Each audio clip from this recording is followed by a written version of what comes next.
And it looks like we're live. Hello, good evening to the fourth instalment of the Wednesday Interconnect. I've had to do a bit of furious rescheduling, as often things happen in live broadcasts. People change, people do other things, we have emergencies, so I'm going to have to wing it a bit here. We were going to talk about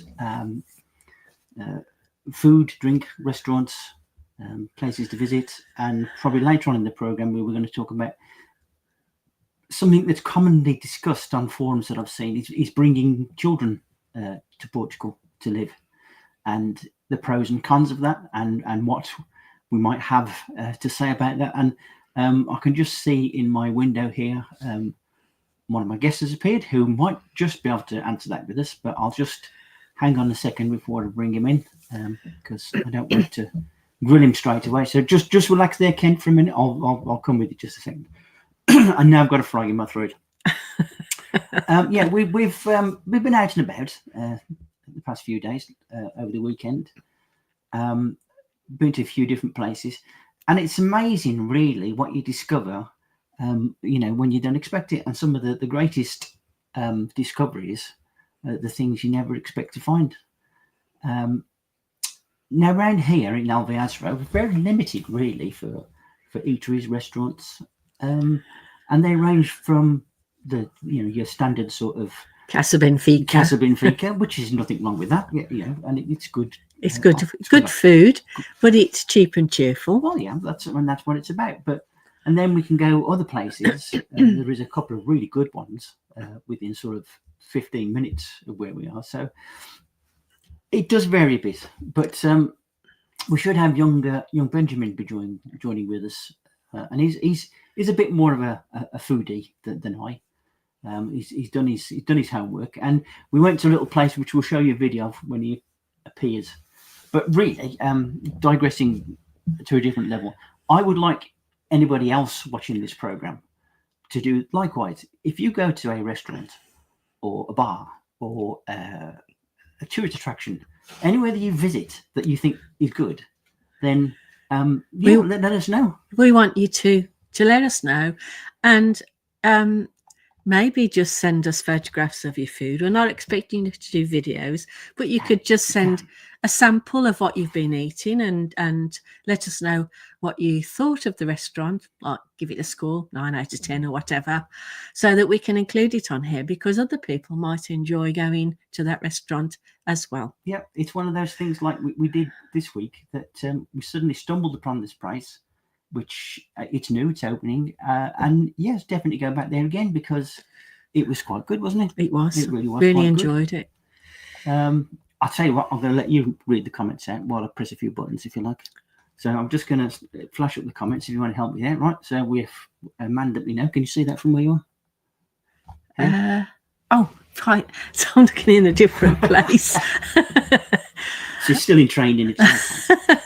So Eric, yes, who lives in Lisbon, says good evening from Lisbon. Hello, Eric. And obviously they're sitting right next to each other. His wife, Pat, and Wotard. Now, guys, just because you're in Lisbon, right, doesn't mean you're excluded from this. If you know a nice place in Lisbon that you recommend, that you've been to, that you think is just maybe worth mentioning, please, come on and tell us. Put it in the comments. Send me a video, anything, photos. Just let us know, because this channel is all about sharing information, which is what we should be doing, really. And if people come to me, as they have done over the past few weeks, I can take them to places that I know, and they don't ever seem disappointed by it, do they? No, not at all. Well, I'm just without ado, I'm going to bring our guest on, Kent, over here. Just give me a second, because he's waiting there patiently. Hello, Kent. How are you? Hi, Kent. Hi. How you doing, Linda? How you doing, Garbo? I'm fine, thank you. How are you? I'm doing well. Sorry, I was just multitasking while I was waiting here. So it's still good. I work New York hours, so it's still before 5 o'clock there. So it's that's good. Having my foot in two places at once, living in the dream in Portugal, but making the U.S. money. So. Yeah. Well, you're a busy man, I know that. But thank you for joining us. I know your time is precious, but I think tonight's sort of featured topic. He's kind of right up your street, and you have a personal sort of insight into where we're going to go, which we'll talk about in just a second, because another guest has just appeared on the screen. So I'm going to bring this chap on. Good evening, Bob. Good evening. Hello. How are we doing? I'm just Doing going well. to Doing well. Yeah, good. Yeah, Botard. Good evening, Hi, Bob. There we go. Right, talking about people, I mean, I spent a lovely few days with Bob and his wife Viv, and we did some nice things around Alviasra, had a nice meal, showed him a few of the local sites and stuff. And I'd like to think he's gone back up north now with a better picture of what the centre of Portugal is kind of like. And did it surprise you, Bob? Is it what you thought it would be, or is it slightly different, or what? Well, yeah, it was a lot like we thought it'd be. However, everybody we met, you and Paul Reese and other people we talked to, kept telling us, well, it's not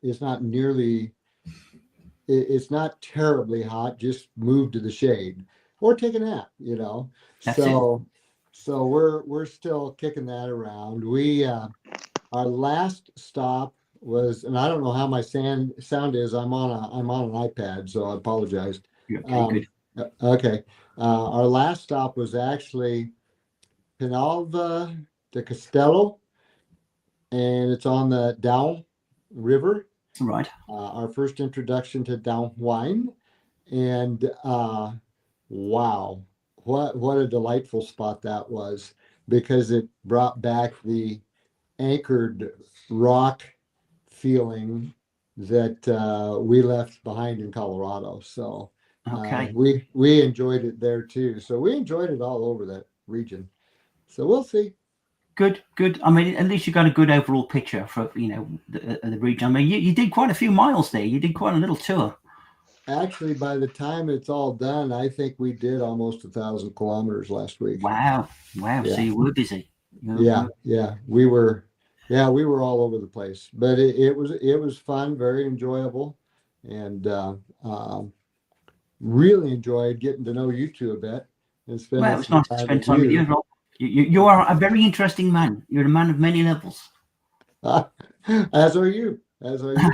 Both of you. Yeah, we enjoyed ourselves a lot. I've just noticed that another screen is lit up at the bottom here, so I'm going to bring this gentleman, who some of you may know and some of you may not. Good evening. Oh, Ben, how I recognize you. Yes. I recognize you as well, Bob. Yes, that's right. Yes, that's right. Good to see you. Good to see you too. I remember last time I saw you wearing a Stenson. Is that right? Yeah, that's right. That's the one. Yeah. How could I forget? Yep. Well, it was all part of the costume for the weekend. So, bit disappointed. It's just a costume and not something you go around in. It's a good look. Well, that's what I lived in back in Colorado, but it's not quite so much here. The kids go cowboy, and I'm not really. Right, Ben, you can fit into both camps on tonight's I can. featured things. Obviously, we're going to talk about the pizza place that we went to in a second. But yeah. also, I've thrown in a topic here, and that's why Kent is here, about bringing children to Portugal and, problems you might face along the way. Because Kent came with children, but you've spent most of your life here and have gone through the schooling system. So that interplay might be interesting. But first, I was here. I find it interesting because I've asked Ben for advice since he's gone through it. So he's an excellent addition. So it's good to see you again. Good to see you, Kent. Just going to catch up with a few comments. Looks like our friend Mr. Lee McGrady is with us, and he's saying good evening. Good evening. Neil Perkins and he's saying good evening, Kent. Yeah.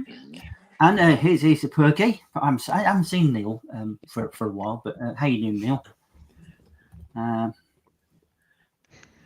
Squire of the there's a bit of a typo there. I think that's supposed to be fake Dale, but that's a man cave joke, so we won't even go there with that. Squire of the Shires, that's Simon. Good evening, Simon. Lee's come back with another one. Yes, he spelled it right this time. Yeah, he did it phonetically the first time, and then for the English readers. So, and I'm here, but I'm going to go dark for a bit because I'm going to be chewing on some bockwurst that Viv just brought off the grill, and I chose to walk the dog first. So anyway, so I'm here you listening. get some nutrition, buddy. Yeah. Oh, Fiona was being a distraction. I don't know what's going on there, but you keep it clean, okay? Keep it clean.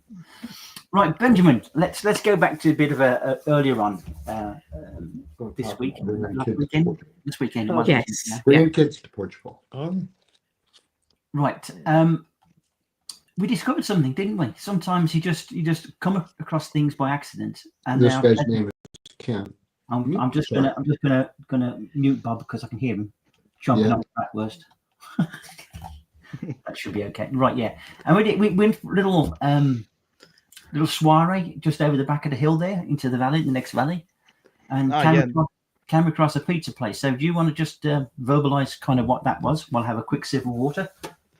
Yeah, no, it was I was really impressed by it personally. I'm a big fan of anything that's sort of done in a wood burning oven as well, because you get all these little blistery, sort of charred, not really burnt, but kind of charred bits on there, and I like that. I like biting into something that have a bit of diversity of flavour. Plus, just it tastes of smoke as well, and I love smoke.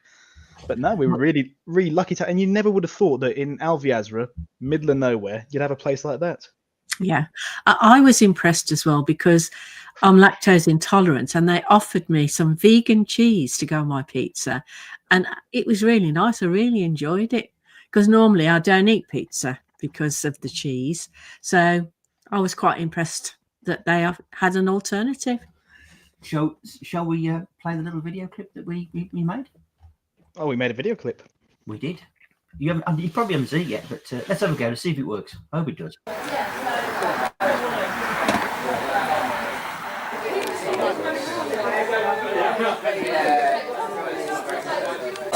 Amazing, yeah. One of our friends has just built it.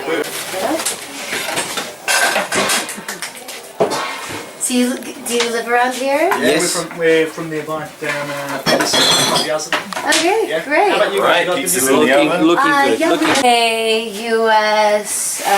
Yeah, we lived in the UK before we moved here, and then I'm originally from Texas. Oh, really?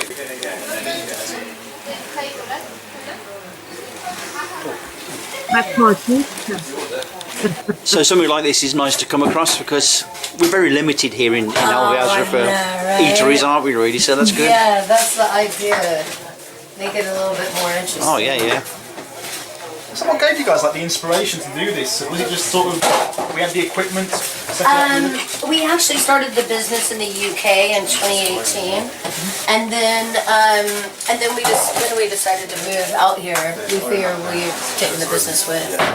So yeah, that was the idea. So we're on the entrepreneurial immigrant visa instead of like some of the other ones you could get. Yeah. So we had the idea, and we did weddings and festivals and things like that. But mobile is hard to coordinate at various scales, and so we thought, wouldn't it be nice?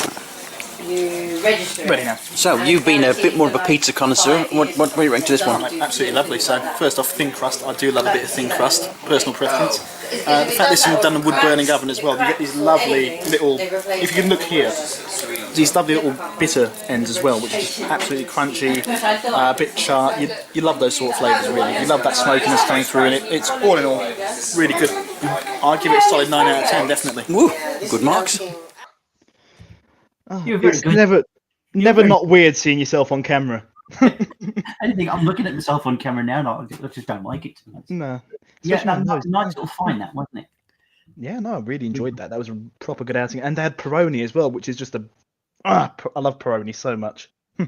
So yeah, I mean, hopefully, what I've asked is people, if they go to places, to share those places just in the way that we have done, right? And it doesn't have to be Central Portugal; it can be anywhere. And I know my friend Elisa, where we went for my birthday party, that was one of her recommendations, and it was Kent was there. You know the setting and the Fish food. restaurant. The location is stunning. So yeah. So I want to know more of those sort of things. No matter where they are, I want to know them. I want to hear about them, and just send us some details. And if you want to pop on and yourself and tell us about them, that's fine. And coming back to you, Ben, you've got a little bit of a do this weekend, have you not? Yeah, we do on the 13th on the Sunday, going over to Coimbra, trying a bit of local food. Hotel's been really good. Unfortunately, it's all been unfortunately can't get any more late entries now. Hotel said no, so we're Well, capped for that. But it will be something we'll be repeating in the future. I want to do it in different areas of Portugal, like I mentioned last time as well. So next time, thinking maybe we could do it in Tomar, we go down to Alcobaça. There's so many options available anywhere in Portugal. The Alentejo would be great to do something there at some point. I know the Alentejo is very big, but if we go somewhere like Évora, perhaps. Yep. Because probably not a lot of people actually know that you have been through, how would you call it here? Culinary College? Culinary College, yeah. Right, I did get it right then. And what was that? And this naturally leads on to the next topic. What was that like for you as an experience? Unique, I'd say, definitely. Unique. Unique, yeah. So I really enjoy cooking. I really do. This is down to personal preference. I don't think I'm cut out to work in a professional kitchen, though. In all honesty, it's not for me. Very long hours. It's so kind of my own fault going into to learn something that I'm not cut out for, really. But you are food mad, though, aren't you? I mean, you really I love are food. a fanatical food Yeah. person, and the way you do produce some really lovely meals. do. Mm-hmm. So you've got a natural talent for producing food. Yeah, you can I eat do. them as well. I can also put some away. So, kind of coming to our main topic tonight. I see a lot of posts in Portugal. People want to come to Portugal. They want to, find a better life, and they want to provide a better life for their kids. But there are various ways you do this, because obviously they've got to go to school, haven't they? They've got to learn something. They've got to be educated. Everybody has, but there are obviously various different streams and ways to do this. Now, I'm no expert on this, which is why I've got you two with me to kind of give me a kind of feel for what the system works. So if you come to central Portugal, there aren't that many sort of, international schools in distance. I think there's one in Leiria. That's probably about the closest. I thought there's one in Coimbra. There's one in Coimbra as well. There's one in Coimbra. The one in Marina Grande is very good. I've had friends that have gone through, the education system there. Yeah, the Maria Grande one is one that I was tipped off to that I considered. But It's from your own, I mean, what I'm trying to say here, right? You have several different approaches. You can go through mainstream Portugal education system like you did, right? And there are pros and cons to that. Or if you with an older child, that the transition to the education system, because you don't speak the language, could be particularly traumatic and nigh impossible, I would have thought. So you go to an international school or whatever, and then on top of that, of course, we've got new technologies. We've got AI coming in there, so the future for that could be quite different. I don't know. I mean, it just how it's going to pan out. But if I go to you, Kent, I mean, what was your approach? Because you came in from the US. Obviously, you tried to gather as much information as you could on the way about education, etc. And your kids, how old were they when they first came? Oh, I have to subtract 3 from how old they are. So what were they? They guess like 9 and 10-ish or something along those lines. So yeah. So I mean the thing we did is I did all this research and plus moved to Portugal without ever having set foot in Portugal before. So all of it was research and trust and going through forums and interviewing the schools and just, then eventually at the end, just having to, blind luck. That's why, then even since I've been here, I just ask everyone I get a chance to, like, what do you think of the school that your children go to? Just comparing notes back and forth. I've had conversations with Ben about like his experience. So I've had a lot of conversations with a lot of parents over the last 3 years since we've been here about different thoughts and schools, particularly around my area. How did your children settle? Did it take them some time? Well, yeah, it was a bit. So one of the reasons I felt comfortable about making the move. Well, first of all, I was freed up to work remotely And so we could make the move, and I was nervous about it. But we had just come out of, this is 3 years ago when we moved. We just come out of the COVID lockdown, and the kids were already doing homeschool, and there was already a break from their friends, and plus them being like, I think they were 8 and 9 when we moved over here. They didn't have a lot of strong relationship, and that those years I felt like they were a little more malleable. Because like if they were teenagers, they might have had like a long, it had been in school, it may have had stronger bonds, but they worked, adjusted relatively quickly.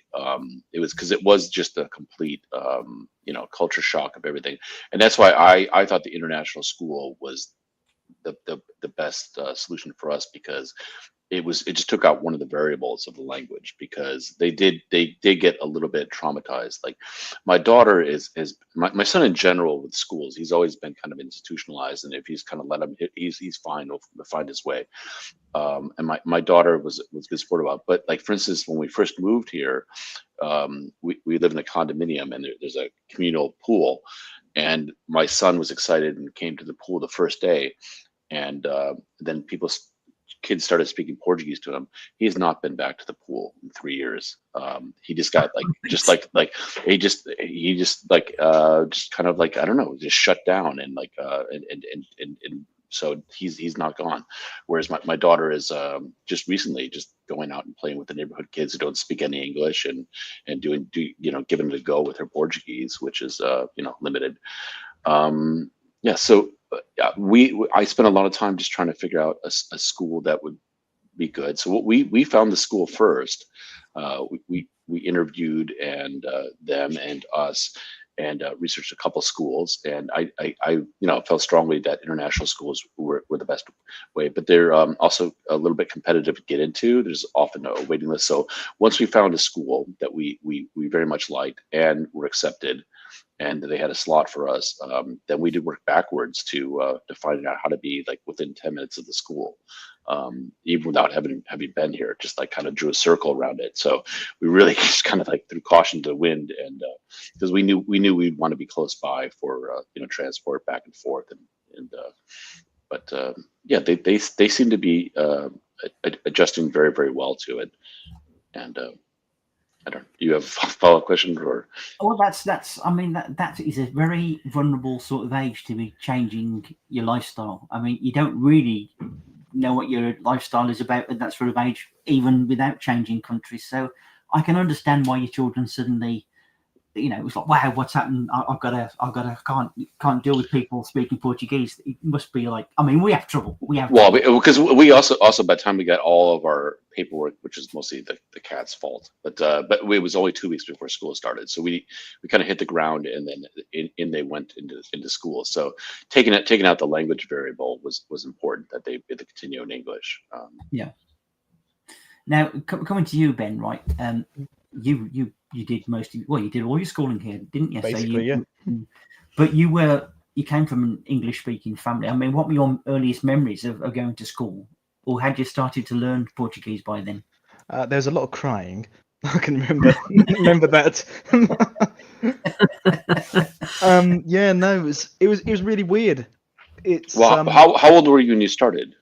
When I started, I went to that's a good question, really. I went to preschool here as well. I don't know what age I would have gone in to do that. I do remember the first day I got dropped off there, though, and I had being a kid, being completely oblivious to what's going on. You think, Mum's here, she'll stick with me, and she took me to the preschool. I turn around, Mum's no longer there, and I'm surrounded by people who I can't understand. I can't communicate anything to them, and so I just start bawling my eyes out naturally, as you do.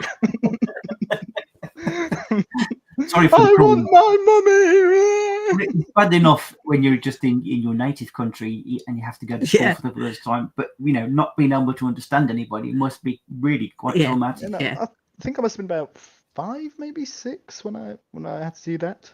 Yeah. When that happened, I imagine that is the age that kids go to preschool, right? 5, 6-ish, because you enter primary school about 8. thereabouts here. I mean, I don't. It might be slightly different here. I don't know because I'm from the old school, literally, so I don't know how it works here. But from that point, they start pre-kindergarten, like 3, because I've also volunteered at my kid's school, so I've seen these little 3-year-olds, and then so they have pre-K 3, pre-K 4, so there's 3 and 4-year-olds, and then the kindergarten starts at age 5. There we go. Yeah, so yeah, but all the schools are a little bit different, shift around the age, but that's generally what I've seen. I just saw a couple of messages coming here. Elisa, hola, bon night. Sorry, I'm being late. I was waiting for my amazing delivery. Amazon. And I guess that it was Amazon. It truly is amazing, isn't it? Yes. I mean, I don't know what she's had delivered, but it must have been amazing. So, it's a pleasure to have you on the show again as well. So, yeah, with Ben, I mean, you got to that point. The first day is always the worst. Always the worst. So how did you adapt to that? I mean, where did you go from there? How did you actually get through? I mean, there's only one thing you can do, which is you start to learn, really. Yeah. You start to I was fortunate enough to be, being 5 or whatever, it's a very the brain's very malleable at that age, and you take on a lot of influence. And I've always had a sort of knack for imitating people and languages and accents and all that sort of thing. So I picked up Portuguese within 3 years-ish. Yeah. Because you're pretty good with it now. I mean, I'd never know you from a native speaker now. They probably would, but I wouldn't be able to tell because you're fluent. Not only that, fluent in Portuguese, but also pretty good with, what is it, French, Italian? I speak Italian fluently as well. Well, I say fluently. There's a few words here and there, but I can manage to get a conversation and get my point across in Italian. German. I heard you say Peroni, so yeah. Peroni, hey. I speak German as well and French. French, not so good at. German, also not so good at, but enough to get by, enough to make my point. Well, it did make me laugh when you went to the, what was his name? Frank, yeah. Who was half Italian, was he? Yes. And he started speaking Italian, and he kind of backed up a bit. I got a bit. I'm only half Italian. Got a bit overexcited. Yeah. So, yeah, interestingly, right. I mean, say, at what sort of age would you reckon that you sort of became a little bit more confident in communicating at school with people? How long did it take? No, it took me well up to the 1st grade, so at least I would have been about 7, 8, something like that. This is all over 15 years ago, so yeah, it's a bit blurry, a bit of a memory, distant memory even. But yeah, it did take me a while to get used to things, and it's a complicated language to learn, and it was a bit weird being sort of just thrown in there, left to my own devices. It's like, right, figure it out for yourself. Yeah. But it kind of made you a bit resilient. I mean, in your character, I mean, you're a very sort of feet first sort of guy, and you'll go in there and you'll take the challenge, which you have to. You have to. But through your later years, I mean, obviously, what are your other memories of school as you went further through? Did you find that the education system was adequate? Was it of good quality? I mean, you've probably got nothing to compare it to, but most kids don't like school. Some do. But what were your thoughts? Was it a good quality education? I was definitely in the latter camp. I really didn't enjoy school all that much, but I think that's more down to me as a personality. Yeah. I don't deal very well with the whole being told what to do. Yeah. So that made it interesting. Friendships. Were you able to develop friendships with kids? Oh yeah, definitely. Even though I found that I got along, especially because what happened with me was I could speak Portuguese, but my reading and writing was at the time absolutely appalling. So they put me in this special Portuguese class for foreigners, and I ended up falling in more with the Romanians, Ukrainians at the school, Russians, all the exactly the opposite of what they want. The school would rather have me speaking more Portuguese with the Portuguese kids and all that. I ended up speaking all sorts of languages with these other foreign kids that were going through the same thing as me. So you kind of you were at an international school because of all the different nationalities around you. I think that's just anywhere's an international school nowadays. There's so many different nationalities. Do you know anybody that actually been to one of these international schools? Oh yeah, I've known plenty of people that have gone. A lot of them went to Marinha Grande, which we were talking about earlier, and I've heard very good things about that. The main advantage, I'd say, sort of is, like you said, you get taught stuff in English, which is great. As someone who had things taught to me in Portuguese, my second language, I did feel it inhibited me a little bit. Mm-hmm. In a certain way. I wasn't as quick as cottoning on to things, especially when it came to learning Portuguese literature and grammar and all these things that count heavily towards your grades. I always felt I was a little bit inhibited by that. So if you can, as a expat, get your kids into an international school, I think you should. You think that's probably a more preferable route as to the trauma only you may have come through. I mean, it's always difficult to comment on these things because I myself have never been through an international school.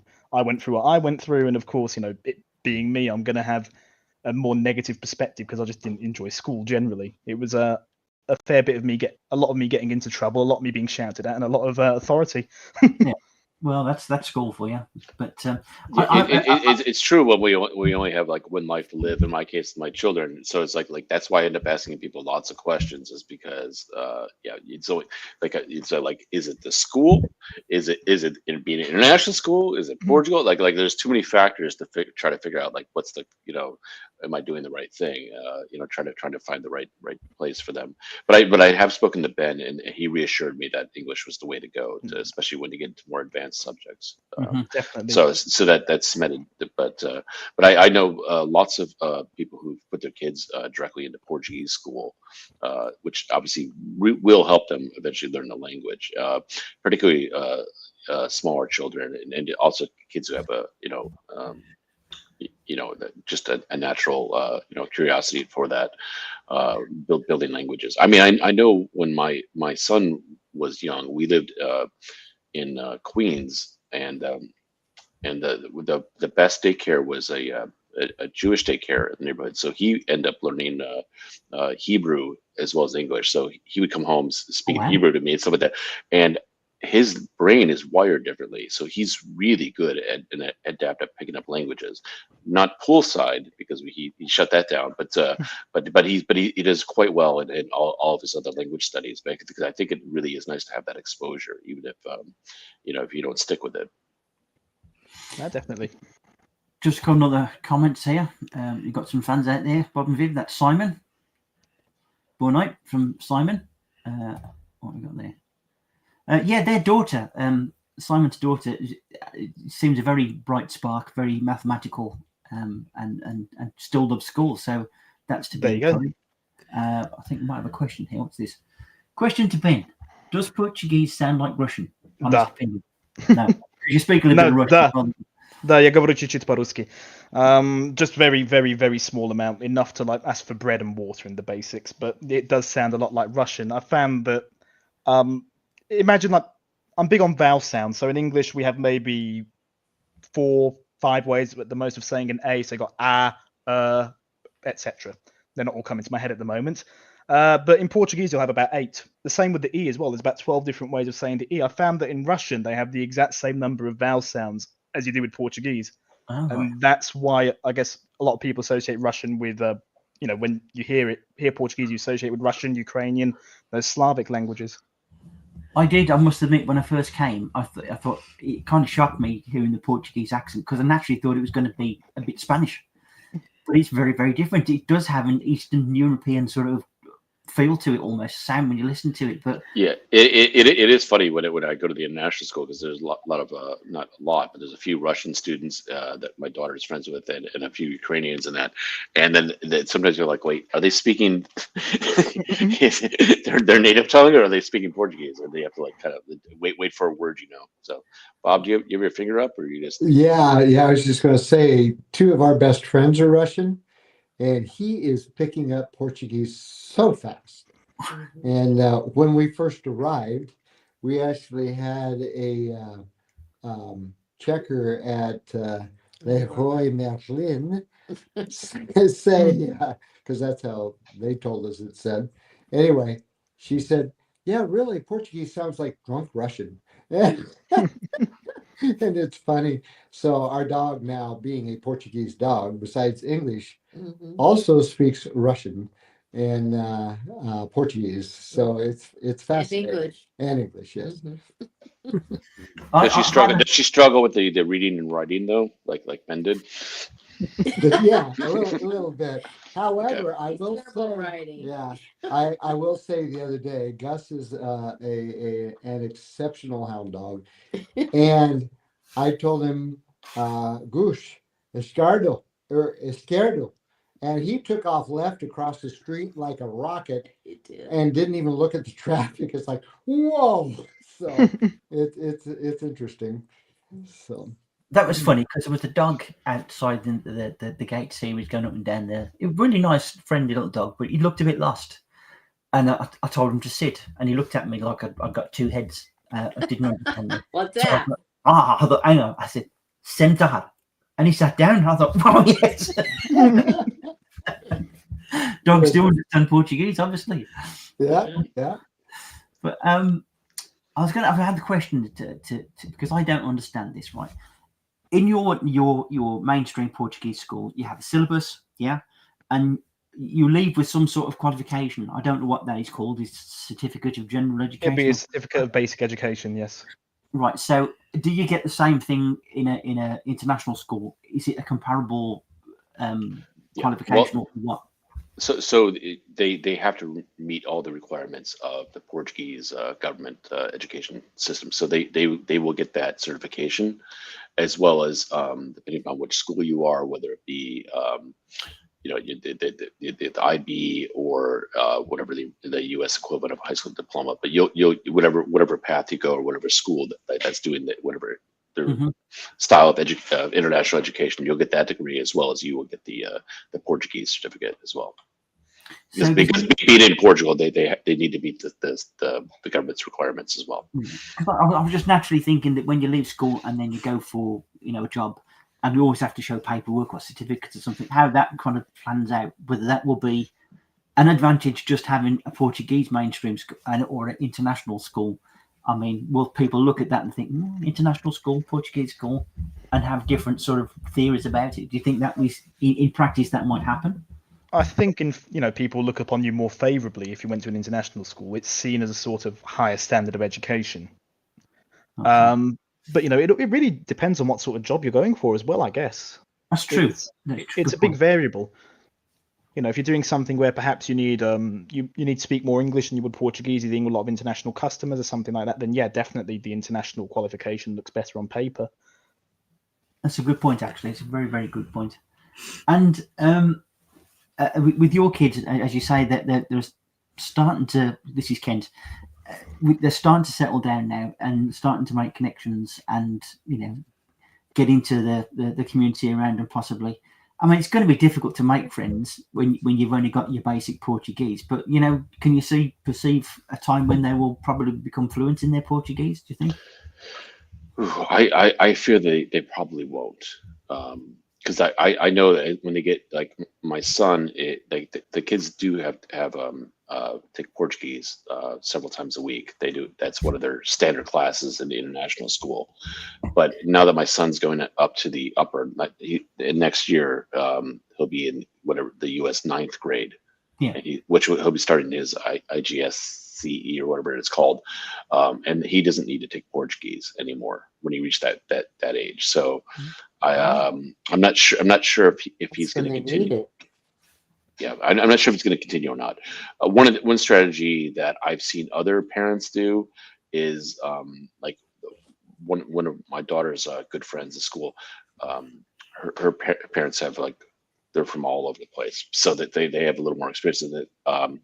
Is they have the kids' school they go to, they have after school activities and programs and sports and stuff like that, but she purposely didn't do the school programs. She purposely found local Portuguese sports and stuff like that, so that she was thrown in. So whatever I think she was doing, she's really tall, I think she was doing basketball, so she was in the whatever Portuguese sporting club. So I think little tricks like that I think might be helpful. I was very pleased the fact that my daughter is talking with the neighbors. It's funny because she does have native speaking Portuguese friends, because one of the misnomers about international school is that the school we go to is the majority is American, and then right after that is Portuguese national. So it's a good like 35-40% of the school is actually Portuguese. So there are a lot of native speaking Portuguese, but they all speak English to each other. So I was hoping that some of her Portuguese friends would help her along, but no, they still speak English with her. But I think those kind of strategies, I think doing things outside, like my son does tennis, I think, and he speaks Portuguese with this tennis coach, but that's only a certain amount of hours in a day. But I think I will try to take that approach. I think that's a good idea to try to get them in activities that aren't are part of the international school, but more local. Because I know other parents like their kids are part of the local football club and stuff like that. And I think that's really kind of help them along. Yeah. And it's less pressure where like you don't where it's more fun and games kind of learning as opposed to trying to learn calculus or something like that in another language. So the question is, if your son gets truly exceptional at tennis, who is he going to play for? Is he going to be playing for Portugal, or is he going to be US? What you said? I will get him an agent. We will negotiate. Okay. So we'll see who ponies up. So yeah. And Ben, your sporting memories of Portugal, because you're not really a football kind of guy, are you? No, I can't. I don't know the first thing about football or soccer. Yeah. So what did you do at school, physical wise, sport wise? Sport wise, well, I did gym class. My sports were really. I used to go extracurricular activities, not ones funded by the school. Like I played a lot of rugby. Mm-hmm. I played for Caldas for a little bit. I played a little bit while I'm here in Tomar as well. I really enjoyed that. I'm a big rugby fan. I live for it. Yeah, which is it's still in its infancy here in Portugal, but the Portuguese national team are pretty good. That's what I was going to say. Like my understanding is the Portuguese team is very good. Oh yeah, they are. They're incredibly good. It's unfortunately it's a sport that doesn't get seen a lot, doesn't get a lot of funding, especially when you can, and it's often outshadowed by football. Everyone only cares about football here. Really, is my opinion of that. What I love about this is that all the clubs, that the football teams play for, they all have all the other sports. So I know, it trickles down. They do all sorts of sports. So it's interesting. Yeah, because Sporting and Benfica have rugby teams as well. Yeah. I think Bob wants to say something. Oh, sorry. Well, yeah. Well, no, it all ties into that. Our the friends we had that I put in the comments that did go ahead and put their kids about the same age as yours, Kent, when you arrived. They put them directly into the public school system, and it was incredibly difficult for a while. Mm-hmm. But their older one got involved, and I was surprised that Ponte de Lima even had a rugby team, but he got involved in a rugby team. His dad's South African, his mom is British, and so that really locked him in to the local kids and the language very quickly was the sports. But I have a question for both Ben and Kent, because I was talking to somebody recently that was talking about how the Portugal is very much European in education, in that, I know a friend of ours that's actually Colombian who's raising her daughter here, and she said that she has to choose a path. She is very interested in two different aspects of professionalism, but she has to choose a path in the school system. And I was curious if the international school, and if you ran into that in the Portuguese school, Ben, where you have to declare what you're interested in. And I was curious if the international school did the same thing. Yes. So you'll get to the ninth grade here, and you'll be probably about coming up to 14 at that age, 13, 14, somewhere like that. And you'll have to choose what you call a curso, so a course. And they offer these in all sorts of things. They offer them in, like you could be You could do mechanics if you want to go vocational. You could do sciences. You could do humanitarian studies. It really depends. Each school offers a different set of programs and a different set of courses. I guess that's what your friend would be referring to. She has to choose. She's at that stage now. She'd have to choose a curso to do, and that will last you about 3 years, and you get a qualification at the end saying, "I did my curso, my speciality in this." Mm-hmm. Well, and that's what she's running into, is because she, as a freshman, declared art, but now she is really, really good at journalism and the school paper and everything. And her mom was saying something about she has to make a choice, I guess.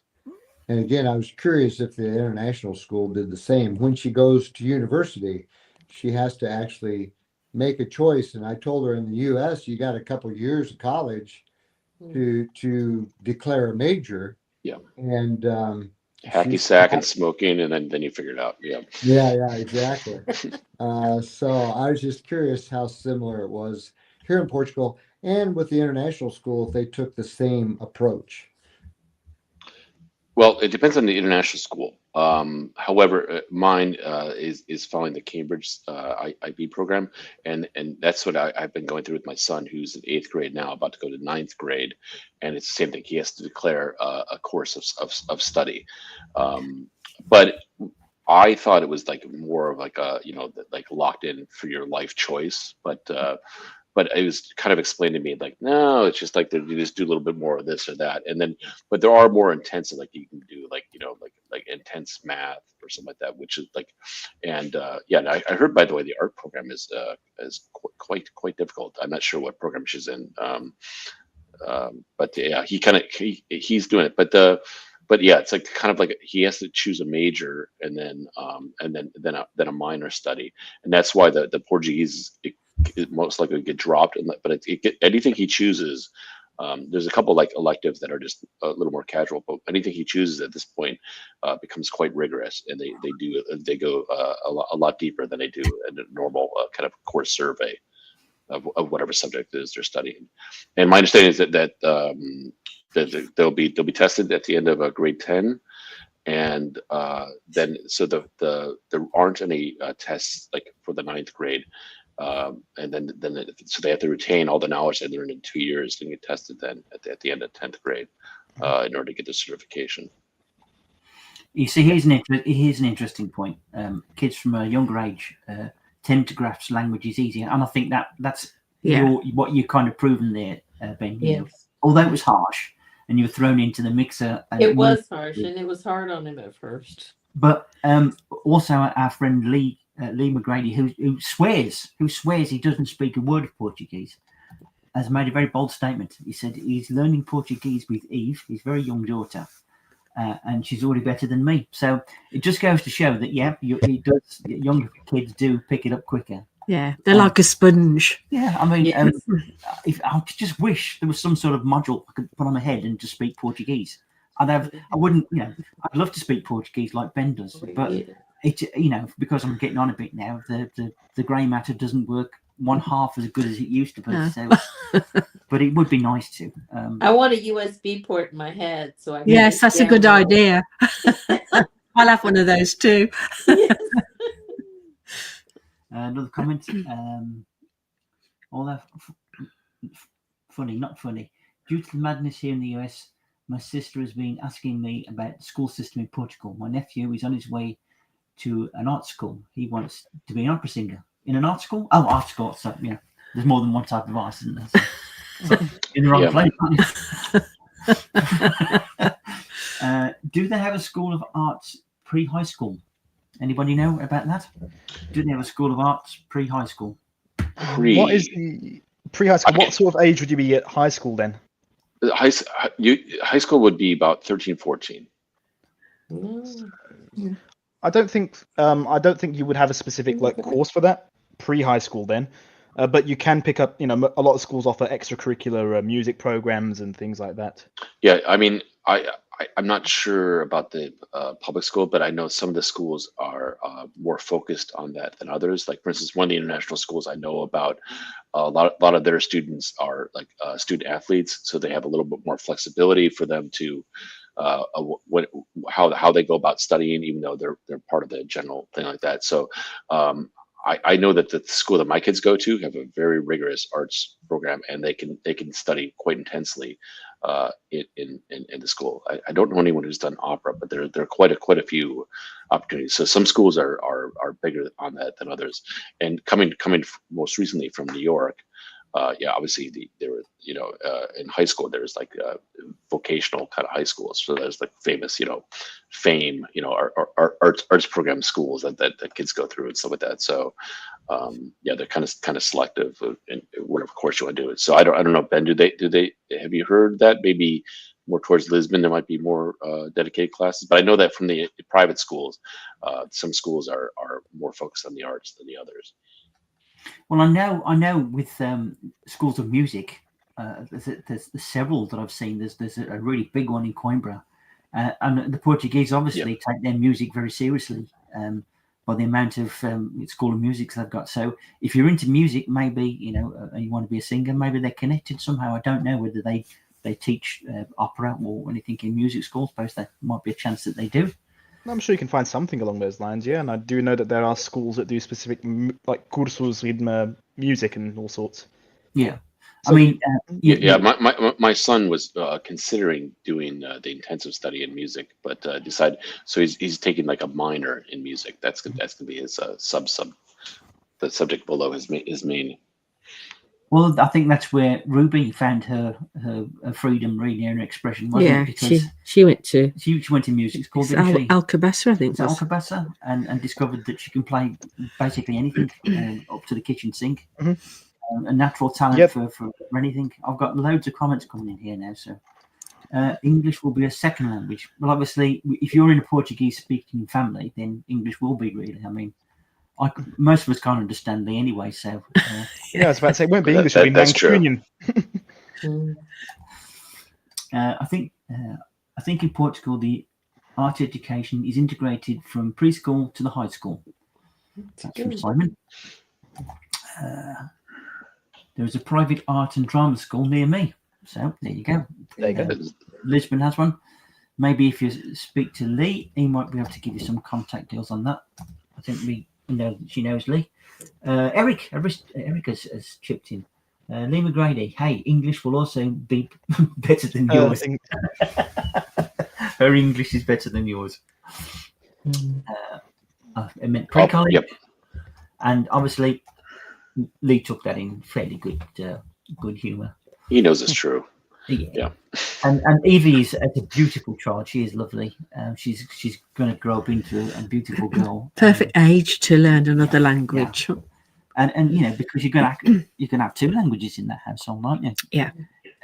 You're gonna have. Well, Sandra's Portuguese. Yeah, you're gonna have Portuguese, and you're gonna have Mancunian, aren't you? So multiple languages. The only other thing we didn't really talk about, and I don't know much about is homeschooling. I know you can do that. Oh yeah. So I was going to say one of the things what I was thinking earlier. I know when I was doing this, that some of the big things I know is that there's a lot of homeschooling that happens with the parents I know here. But the other thing that's really for smaller children, there's also like lots of Montessori schools and alternative. Like there's whatever you're looking for that you've had before. They probably have something here. Particularly, I'm in the Lisbon area, so there's a lot of different things like that. But something that's really big right now is forest school. So where the small children, they're not in a classroom, they're outside learning from nature. And there is quite a few. There's one in particular I know, someone who started a forest school near me.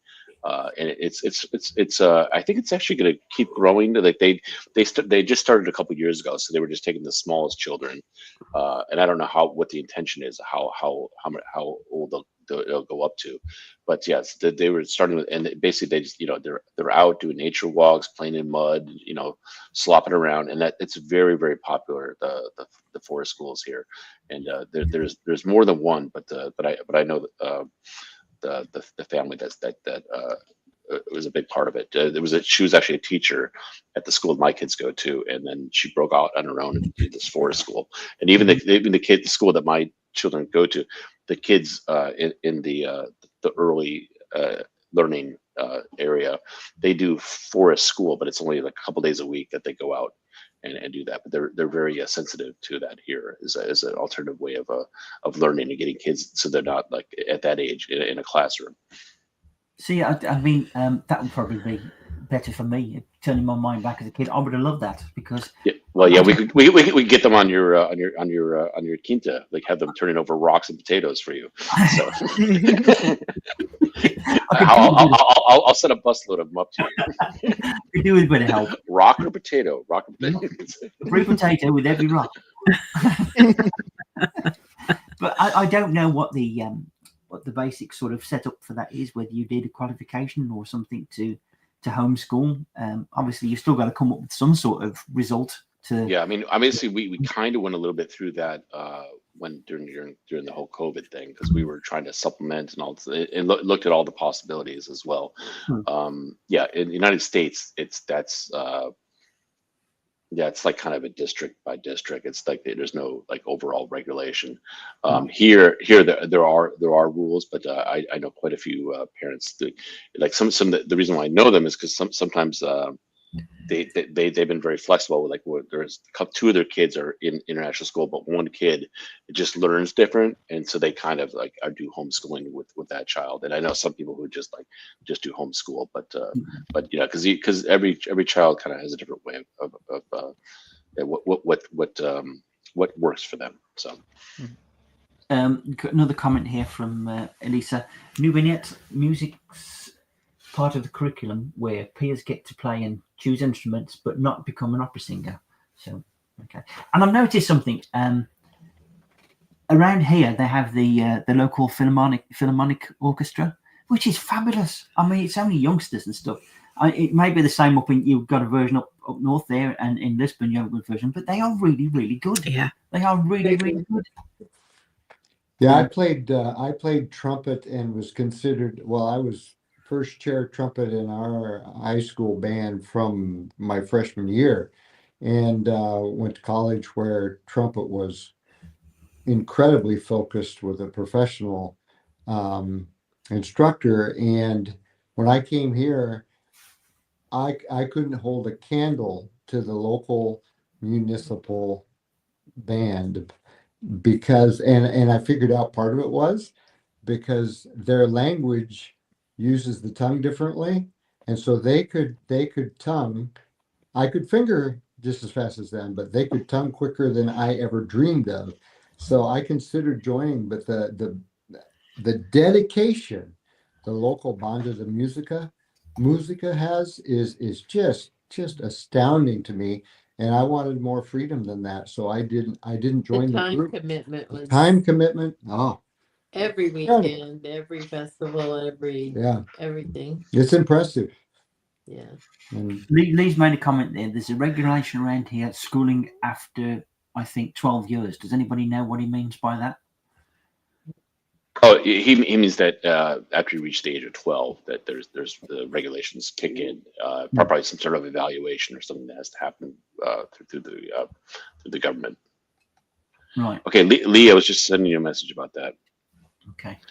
So Kent and Ben, if people have got questions, I mean, it's not my subject, but can I, pass on a question on to you that I can relay back if I get them in future? Yeah, certainly. Yeah. Are you happy enough to do that, Kent?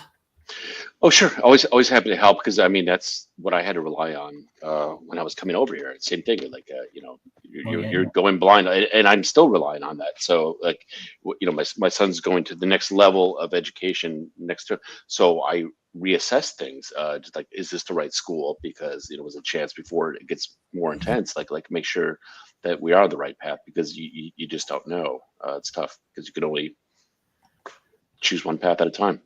Mm-hmm.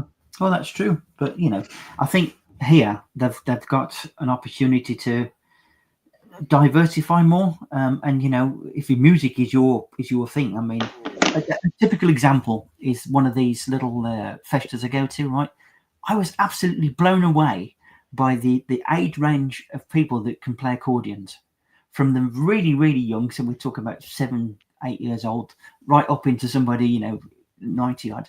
And it's ingrained in that culture, and I hope it never disappears, because I love the sound of them and that connection with music they have. It's wonderful. So I think if you're musically inclined, here is not a bad place to be. It's encouraged, I think. Yeah, there's definitely, I've seen everywhere, music is highly encouraged. It's supported here. Yeah. Right, people, we've crossed the hour, believe it or not. I didn't think we'd get there, but we have. So I'm going to thank you for all your help, especially you, Kent and Ben. Bob and Viv, lovely to see you again, and thank you for spending some time with us. And wrap it up there, because I know, Kent, you're still at work, kind of.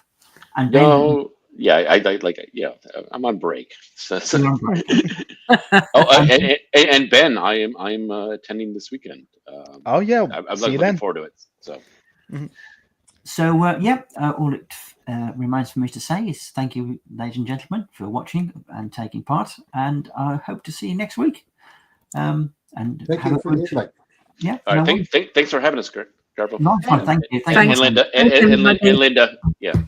And Ben, by the way, you got to pop downstairs, because something special in this bar I've got to show you. Okay. Oh no, I couldn't today. I've had too much rum yesterday. No, this has got to be.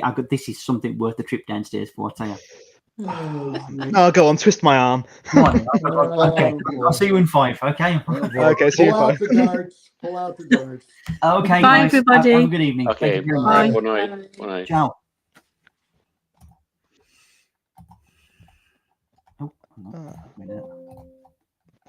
Right, I'll be down in just a bit then. Yeah, I've got. Okay, kid. I've got a really, really, really nice whiskey here.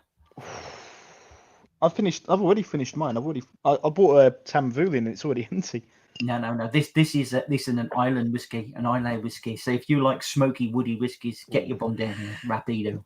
All right then, I will do. I do have to come back upstairs. I did say I'd watch some. Have you seen this new series on BBC iPlayer? It's about the SAS Rogue Heroes. It's quite good. No. But I promised my friend that I'll be watching that. We're still live, so everybody knows what you're going to come down for the whiskey. So I'm going to end the session now. Okay? I thought we'd already closed it down. I thought we did, because you have to press the button twice. But Ben's going to come down and drink whiskey. Okay, I'll see you in a bit.